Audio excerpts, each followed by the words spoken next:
What's up? I'm Cotton. Thank you so much for clicking on my video, and today I'm talking about Twin Peaks The Return episode 7. I can't believe we're already at episode 7. It's going by so quickly. If you are new to my channel, I'm so glad you decided to watch this video, and why don't you go ahead and click on that subscribe button so you can be notified of future videos. If you are one of my amazing subscribers, I'm so glad you decided to watch this video. Spoiler alert. I'm going to be discussing the things that I found to be important and interesting or intriguing or just cool in this video, and that's what I'm gonna do. And I'm a huge David Lynch fan. He's just one of my favorite directors. I love David Lynch and David Cronenberg. They're both named David. Let's get into episode 7 and let's talk about it. I really love when you guys comment and we can get a conversation started about the show, because I love this show so much and like none of my friends watch it. So I have you guys talk to you about it, which is awesome. Maybe that should be like a friend prerequisite for friends now. Like, you better like Twin Peaks or else. So I want to talk about that opening scene with Jerry when he calls Ben. I mean, we do know that these two are not at all the same. The relationship and the dynamic between them is totally different. I don't know if you guys noticed this, but Jerry was saying a lot of the same things that Dougie was saying in previous episodes and in this episode. It was just very interesting because, you know, we know that there's the whole fantastic world of the forest in Twin Peaks, of the supernatural and the fantastic. Things happen there. Did something happen to him? I want to know. I think it possibly could have. Like, either that or he is just unbelievably high. It could go either way, really. But that scene really was interesting too, because Ben, who is normally just what in the previous series, was very loyal to Jerry.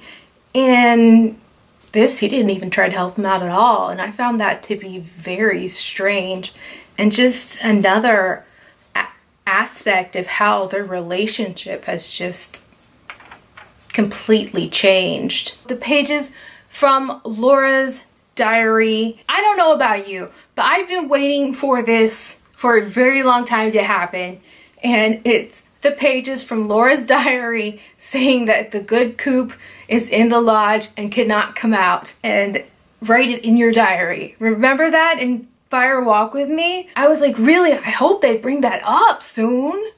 Like, that's important. And I thought it was really cool that it was tied in Hawk's pursuit of the truth.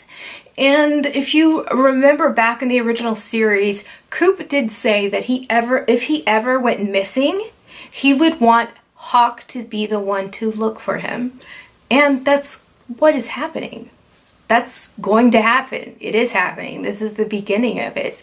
And, you know, Frank, I don't know if he buys it as much as he does, but Hawk is, you know, definitely a believer in it and has, you know, a lot of knowledge on the subject of the different lodges and the mystical woods of Twin Peaks. Which also brings me to another thing. I've been wondering this all the time. I've been meaning to mention this on my video. What's up with the Bookhouse boys? Like, they're really not doing their job very well. I mean, really, the drugs are still being sold, and you got an even crazier drug dealer named Red. And like, where are the Bookhouse boys? I mean, aren't they supposed to help protect the town? I mean, if you remember in like the pilot, they were like trying to help with a drug bust. And that didn't go very well, because that was pretty funny with episode when Ed got punched and just toppled down. Why aren't the Bookhouse boys doing more stuff? Because it doesn't seem like they're doing much of anything to help anybody right now. So I'm really kind of confused about that, about the Bookhouse boys.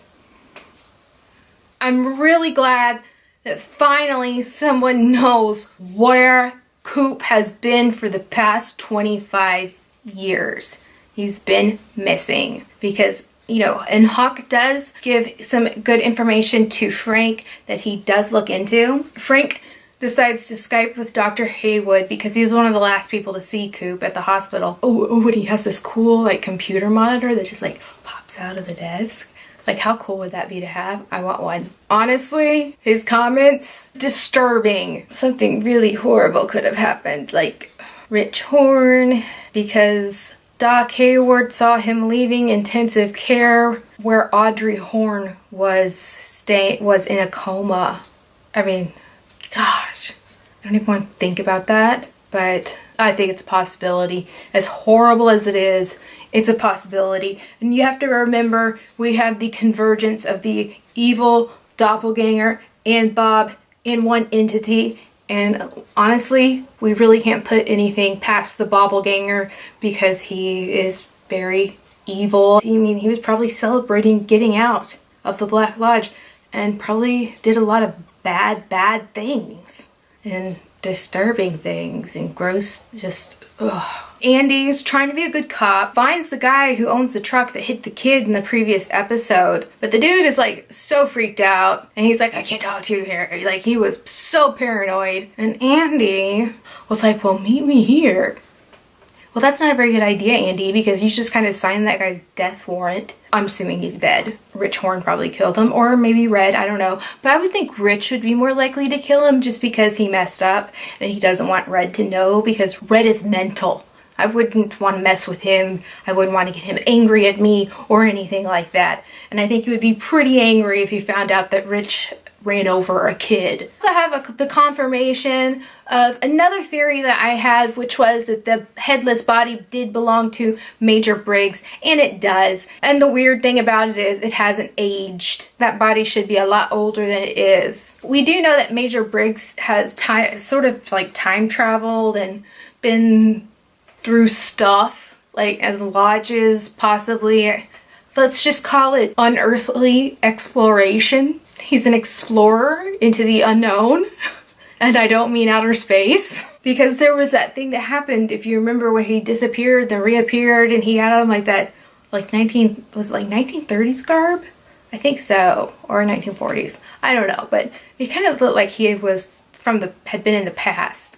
So there does get some elements of time travel, but there's definitely something obviously going on there. And it's so Blue Rose. And the girl from the Pentagon is there and confirms it, and she's like, oh, we're taking over this case. Also, during that scene, if you noticed in the background, there was the guy who kind of looks like a chimney sweep, because he's like, looks like he's covered in soot, that is in the halls while the lady from the Pentagon is like calling her boss. And when she's in the morgue, you can see him in the hall, and he was the same character that was in the jail where the principal was being held that just disappeared.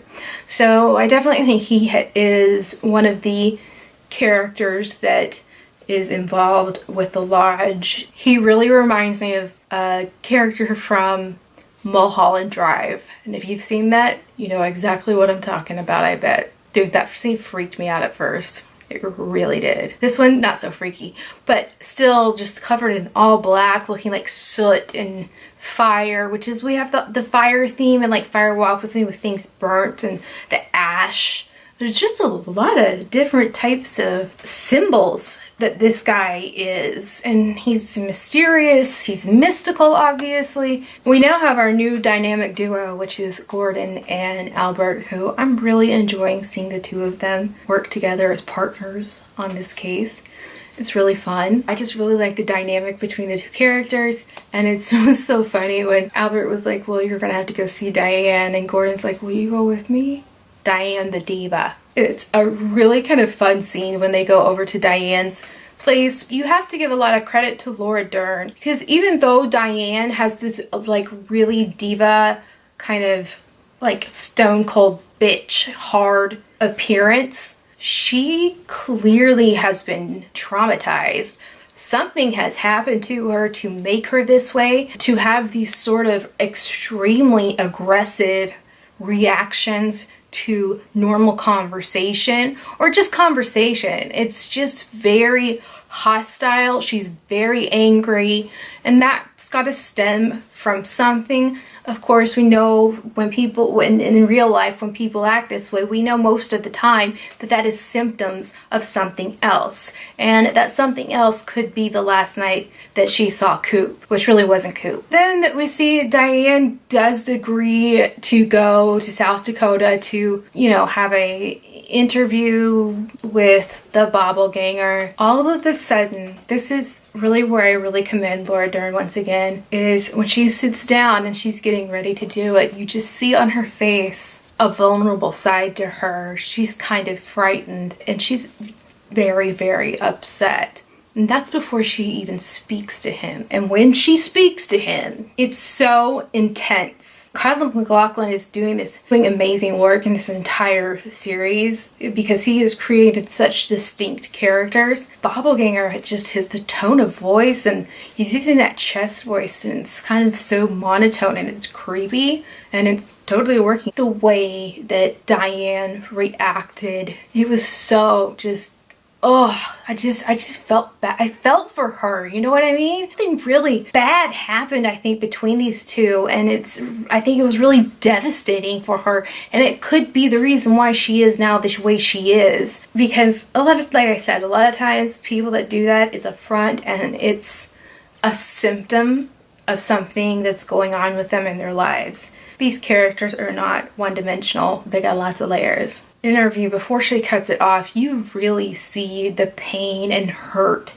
in her face, and it is so visceral, and it's like I mean it really came across to me. I felt it when I was watching it, and I thought that was incredible. It was just so intense, and you could just tell she was so hurt and so upset and distraught. She went to tell Gordon about it. She was like, no, there's something wrong here. It's here. That was just so moving in a very sad way. That's how I found that entire scene to be extremely heartbreaking. We know how Coop has talked to Diane because of his tapes, and the way he talked to her in there is not the way he talked to her on the tapes. It was really sad for me to see her being hurt so deeply by this. I really want to know what she plans to tell Gordon when they're going to have their talk. That's going to be juicy. It's probably going to be about that night, and it's probably going to be pretty bad. That's my prediction. I really hope it's not as bad as what I'm kind of thinking it is. If the Bobbleganger did do something like rape Diane, I don't know how she could ever be okay with seeing Coop ever again, even if he was the real one. It'd just be too traumatic, I think. And that's kind of like the horror of it, if that is what happened. Same thing with Audrey. You know, they had a really kind of fun, flirty relationship. She had the cutest crush on him, and they were friends. And to think that he could possibly do that to her in a coma, that's scary. That's like real life scary kind of stuff, you know? Because stuff like that really does happen. And this is the thing that I think Lynch is very good at, is that he could put, this is a heightened reality, but he injects some very real issues in there and real problems in society. I really hope that's not where it's going, but I could see it going that way. When the Bobbleganger demands to speak with the warden, he brings up this Mr. Strawberry character again, and he also brings up Joe Mikulski, who's dead. I'm not really sure at all what that was about, and the thing about the dog legs. You know, I was wondering why there was a dog leg found in his car. Like, that's really weird. Basically, Bobbleganger is able to blackmail a warden to get out of the prison, get a car, get Ray, and a gun. And he does it. What is the warden hiding?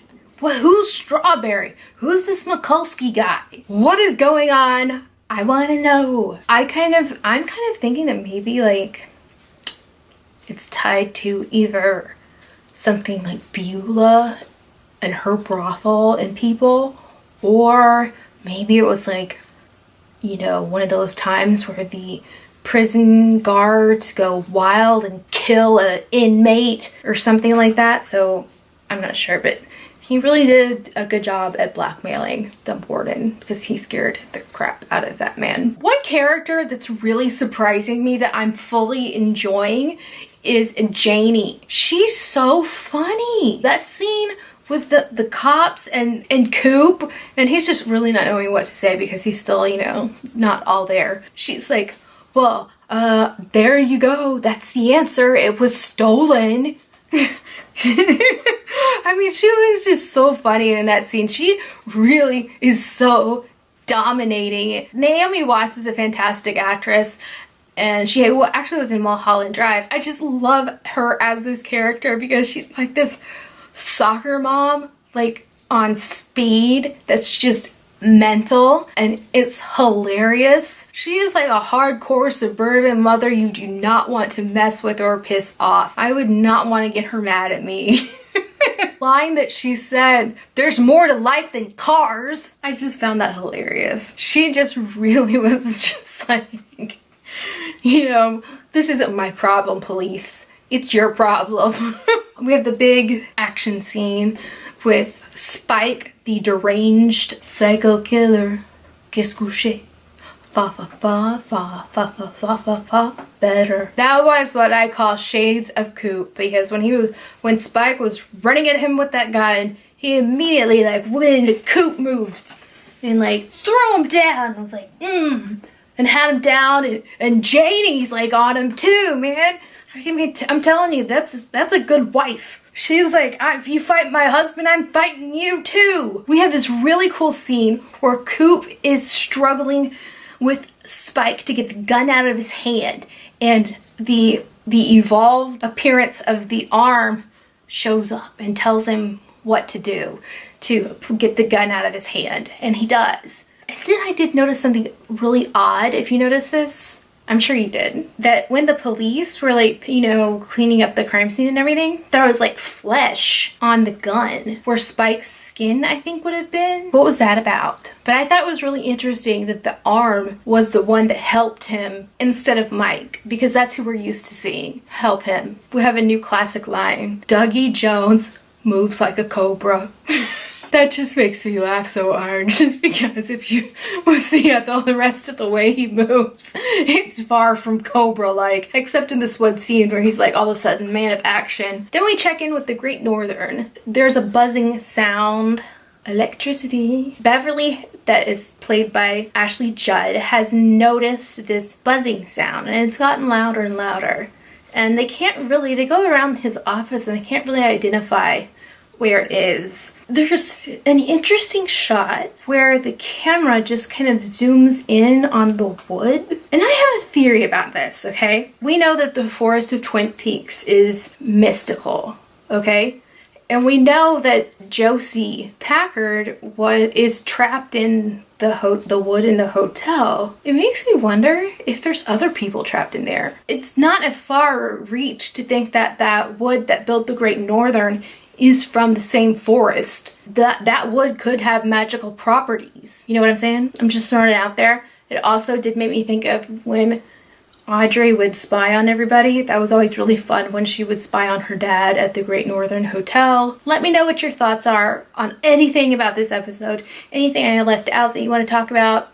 Anything about the series in general. I love talking about this show because it is so fascinating. It's not like Netflix. We can't binge watch it. We have to wait. Thank you so much for watching this video. I really hope you enjoyed it. If you did, I'd really appreciate it if you would give me a thumbs up. And if you watched this entire video, why not hit the subscribe button so you can be made aware of future videos? And if you are one of my returning subscribers, I'm so happy you watched the whole video. I had fun talking about this one a lot. A lot of cool stuff happened. Oh, wait. The guy yelled, I can't think of his name. He said, where's so-and-so? I'm totally blanking on his name, but I think he was the guy that was sweeping at the Roadhouse with when Jean-Michel Renault, of the many Renaults who are always into crime. Wasn't that interesting? That guy ran in and said, where's so-and-so? And I'm pretty sure it was the guy that was doing the sweeping at the Roadhouse. Let me know what your thoughts are on that. All right, that's it. I'm Cotton. I'll see you next time. Who knows? It may be not about Twin Peaks. Maybe about something else. You never know.